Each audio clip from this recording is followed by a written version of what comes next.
আসসালামু আলাইকুম সম্মানিত দর্শকবৃন্দ।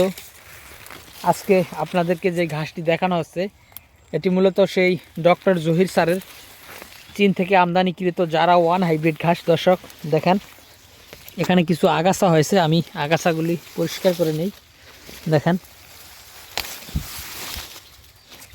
তো দর্শক শ্রোতা, এই ঘাসটি ডক্টর জহির স্যার বাংলাদেশে প্রায় অনেক বছর, প্রায় 12 থেকে 13 বছর বা 15 বছর তো হবে মনে হয় যে এনেছিলেন। অনেক দিন আগেই এই ঘাসটি এনেছিলেন। তবে দেখেন এই ঘাসের ফলন আসলে কি পরিমাণ ফলন এই ঘাসে হয়। দর্শক, এখন যে শীতকাল চলছে সেটা কিন্তু ভুলে গেলে চলবে না যে এখন শীতকাল। আর শীতকালে যে সব ধরনের ঘাসের ফলন যে কম হয় সেটা কিন্তু আপনারা হয়তো যারা খামারি তারা জানেন, হয়তো যারা ঘাস চাষ করেনি তারা হয়তো বা বুঝবেন না যে শীতকালে ঘাসের ফলন কেমন কম হয়।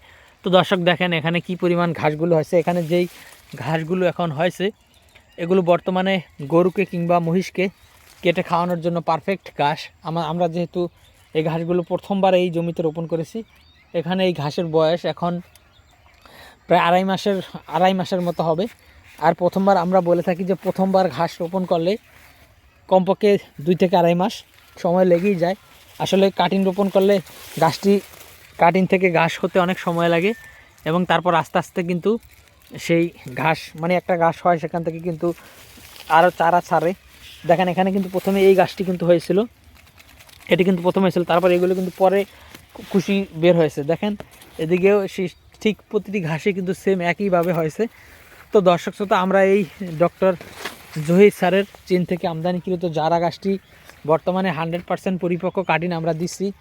যারা এই ঘাসের কাটিন সংগ্রহ করতে চান তারা অবশ্যই আমাদের স্ক্রিনে দেওয়া নম্বরে আমাদের সাথে যোগাযোগ করলে আমরা সারা বাংলাদেশে ক্যাশ অন ডেলিভারিতে এই ঘাসের কাটিনগুলো ডেলিভারি দিয়ে থাকি। তো দর্শক, আজকে ভিডিওটি শেষ করলাম। সকলকে অসংখ্য ধন্যবাদ।